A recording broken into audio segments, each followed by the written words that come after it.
Welcome to Eternal Love Diaries, where real stories change real lives. Every love carries a story, and here, each one is told from the heart. Today's story follows Noah, a 32-year-old architect who's been focused on his career since his engagement ended 3 years ago. When Eliza, his new client and the owner of a local bookstore, unexpectedly asks him to be her date to her sister's wedding, he reluctantly agrees as a professional courtesy.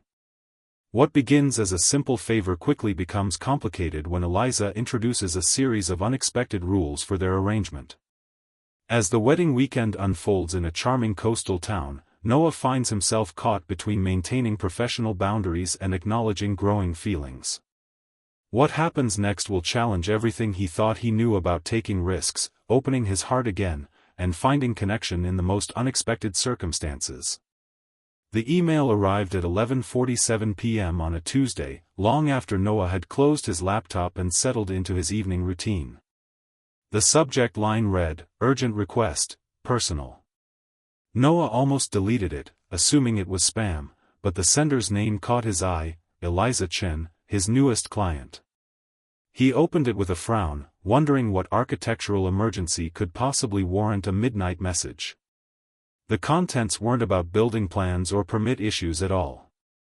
"I need a date for my sister's wedding this weekend. Would you consider accompanying me?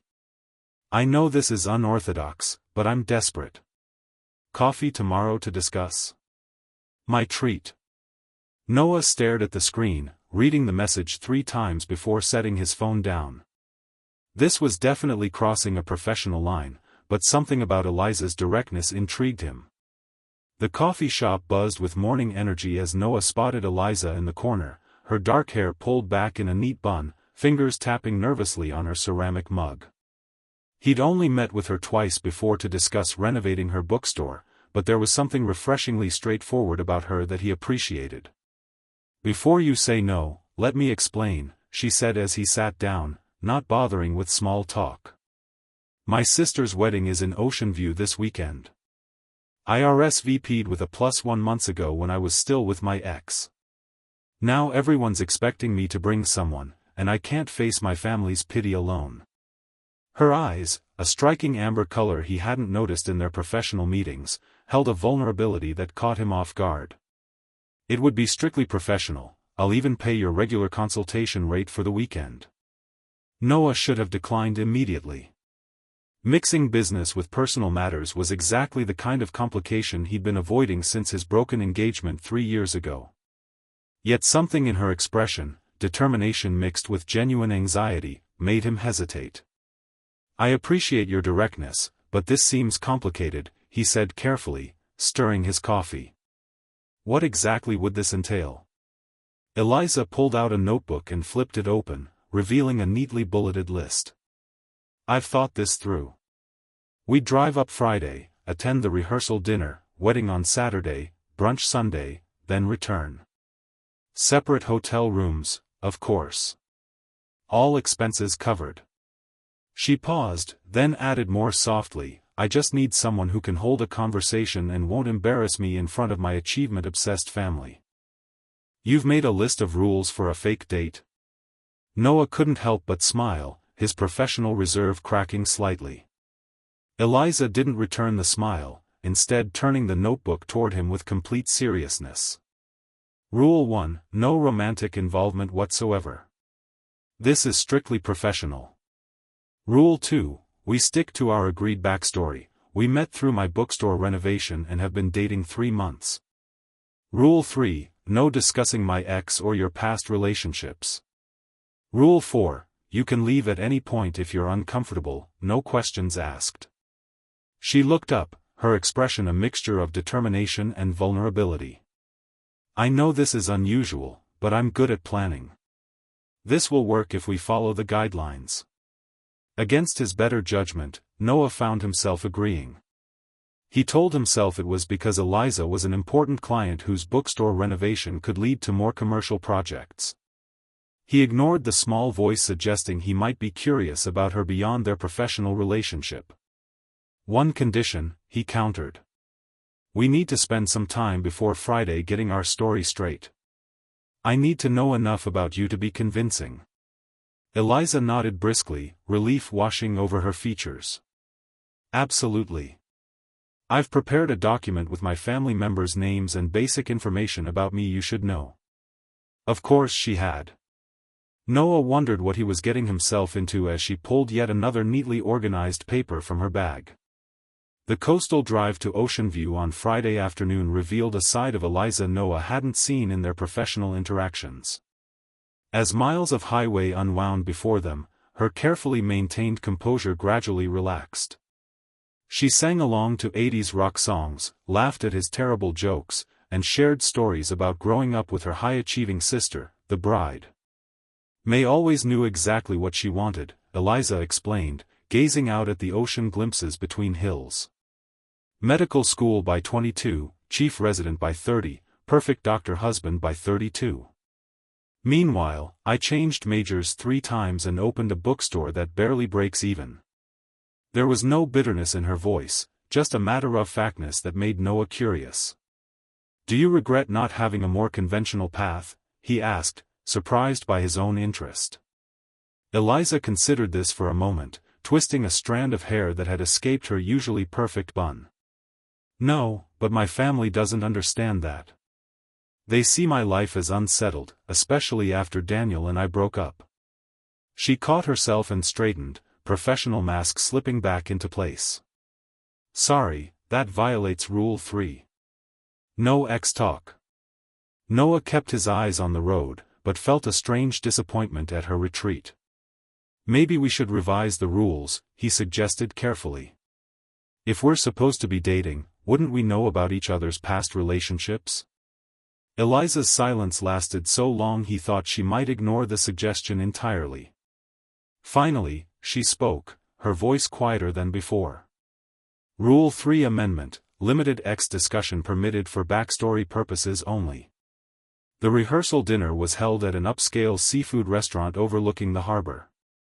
Noah felt Eliza tense beside him as they approached the private dining room. Remember, my parents are Grace and Thomas. May is the bride, marrying Dr. Andrew Phillips. 3 aunts, 2 uncles, various cousins. We've been dating 3 months after meeting through the bookstore renovation. She was speaking quickly, nervously. Noah surprised them both by taking her hand and giving it a gentle squeeze. Eliza, breathe. I memorized your family tree. We've got this. The genuine smile she gave him in return created an unexpected warmth in his chest that he quickly attributed to professional satisfaction at calming a client. So, Noah, what made you finally ask our Eliza out? May's question came during the appetizer course, her smile friendly but her eyes sharp with assessment. Noah felt Eliza stiffen beside him and remembered their agreed story. Actually, Eliza asked me, he replied, smiling at the memory of her midnight email. I was focused on the bookstore renovation plans, completely professional, when she invited me for coffee that had nothing to do with crown molding or floor plans. He turned to Eliza, whose cheeks had colored slightly. I was impressed by her directness. It's refreshing when someone knows what they want. The table laughed appreciatively, but Noah noticed Eliza's father studying him with undisguised skepticism. Later, as they walked along the moonlit harbor after dinner, Eliza broke the silence. You did well in there. They seemed to believe you. Noah shoved his hands in his pockets, oddly bothered by her framing. I wasn't acting, Eliza. I meant what I said about your directness. She stopped walking, turning to face him with an expression he couldn't quite read. Rule 5, she said suddenly. No blurring the lines between pretend and reality. Noah felt a flicker of frustration. You can't just keep adding rules whenever you feel uncomfortable. Eliza wrapped her arms around herself, looking out at the boats gently rocking in the harbor. I need these boundaries. This weekend is complicated enough without. She trailed off, leaving the thought unfinished. The wedding day dawned bright and clear, perfect for the outdoor ceremony overlooking the ocean. Noah adjusted his tie in the mirror of his hotel room, thinking about Eliza's Rule 5 and wondering why it bothered him so much. He was here as a favor, nothing more. Yet as he watched Eliza during the ceremony, dabbing tears away as her sister exchanged vows, something shifted in his perception. In her emerald green bridesmaid's dress, emotional guard temporarily lowered, she wasn't just a client with an unusual request. She was a woman with depths he found himself wanting to explore, rules or no rules. The reception was in full swing when Eliza's father cornered Noah at the bar. "My daughter says you're an architect," Thomas Chen said without preamble. "Successful?" The question was blunt, assessing. Noah met the older man's gaze steadily. "I do well enough. My firm specializes in revitalizing historic buildings while maintaining their character." Thomas nodded, unimpressed. "Eliza needs stability. After that writer fellow left her for his publisher, she's been adrift. A bookstore is no way to build security." Noah felt a surge of protectiveness. "With respect, sir, Eliza's bookstore is more than a business. It's a community space that brings people together around ideas and stories. That has value beyond profit margins." Thomas looked surprised, then thoughtful. "You actually care about her," he said, making it sound like an accusation. Before Noah could respond, the band announced the father-daughter dance. Thomas set down his drink with a nod that might have been approval. "Don't hurt her. She pretends to be practical with all her lists and plans, but she feels things deeply." As the older man walked away, Noah spotted Eliza across the room, laughing with her cousins. When she caught his eye, her smile faltered, then strengthened into something more genuine than he'd seen all weekend. Noah realized with sudden clarity that he was in dangerous territory. Rule 5 was going to be much harder to follow than he'd anticipated. "Dance with me?" Eliza appeared at his side after the formal dances concluded, extending her hand with uncharacteristic hesitation. Noah took it without thinking, leading her to the dance floor as the band played something slow and wistful. "Your father gave me the shovel talk," he said lightly, trying to ignore how perfectly she fit in his arms. Eliza groaned, resting her forehead briefly against his shoulder. "I'm sorry." "He's protective." Noah guided them in a slow circle, aware of her family watching. "He mentioned a writer." "Your ex?" Eliza stiffened slightly but didn't pull away. "Daniel. He wrote a novel based partly on our relationship, then left me for his editor when it got published. That was a year ago." Noah absorbed this, pieces falling into place. "Is that why you have all these rules? Because he used your relationship for his art?" Eliza looked up at him, surprise evident in her expression. "That's perceptive. Yes, I felt exposed, used. Hence Rule 1. The music swelled around them as they moved together, other couples blurring into the background. "What if," Noah said carefully, "we suspended the rules, just for tonight? Not to change anything, just to be ourselves without the structure." Eliza's steps faltered slightly. "That would be unwise," she whispered, but her eyes told a different story. "I don't do unwise, Noah. That's not who I am." The wedding reception ended near midnight, but neither was ready to return to their separate hotel rooms. They found themselves walking barefoot along the beach, Eliza's heels dangling from her fingers, the hem of her bridesmaid dress gathered in her other hand. "Thank you for today," she said, watching the moonlight play across the waves. "My family loves you. May asked if you might be the one." She laughed, but there was an edge to it. Noah stopped walking, turning to face her. "What did you tell her?" Eliza met his gaze, then looked away. "I reminded her this is new. 3 months isn't long enough to know something like that." The practiced line fell flat between them, weighted with the knowledge that their 3 months was fiction. "What happens Monday?" Noah asked, voicing the question that had been hovering unspoken between them. "We go back to being architect and client. Pretend this weekend never happened?" Eliza dug her toes into the cool sand, considering. "That was the plan. Rule 1: No romantic involvement. Noah took a step closer. Plans change. Rules get broken. Eliza shook her head, but didn't step back. I don't break rules, Noah. I make them for a reason. The vulnerability in her voice stopped him from pushing further. Instead, he offered his hand. One more dance? No rules, no pretending, just this moment. After a heartbeat of hesitation, she placed her hand in his. They swayed together on the empty beach, no music but the rhythm of the waves. I'm scared, Eliza admitted quietly against his shoulder. Not of you, but of what happens when the weekend ends and reality returns. Noah held her gently, understanding more than she knew. After my fiancé left, I created my own rules. Keep relationships professional. Never mix business with personal. Focus on work. He pulled back slightly to meet her eyes. Then you sent that email, and I broke every one of them. Eliza's laugh was soft, a little broken. We're quite a pair, aren't we?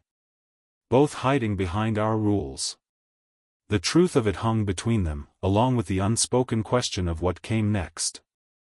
Sunday brunch was a subdued affair, wedding guests nursing hangovers and saying goodbyes.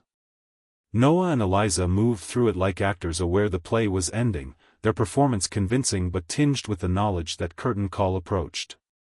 The drive back to the city began in comfortable silence, both processing the weekend's events. Halfway home, at a coastal viewpoint where they'd stopped for coffee, Eliza turned to him with determination in her eyes.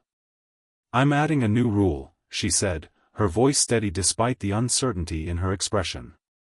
Rule 6: After a suitable cooling-off period to ensure clear thinking, we're allowed one dinner that isn't about the bookstore renovation. Noah felt a smile spreading across his face. Just one? Eliza's answering smile was small but real. Let's start with one and reassess. I'm trying to be less rigid with my planning. As they continued the drive home, the conversation flowed more easily than before, possibilities opening between them like the road ahead. Noah realized that sometimes the most unexpected detours led to the most worthwhile destinations. What had begun as a simple favor had become something neither of them had planned for, but perhaps something both had needed, a chance to rewrite their rules and open the door to a new chapter. We'd love to know, which country are you watching from? Drop a comment below. This journey from professional boundaries to personal connection reminds us that sometimes the most meaningful relationships begin when we're brave enough to revise our rules and open ourselves to unexpected possibilities. If this story moved you, inspired you, or made you believe in second chances, show your support by hitting the like button. Subscribe to Insane Life Lessons for more stories that touch the heart and change perspectives. From Portland, Oregon, United States, we thank you for joining us on another journey through the complexities of human connection.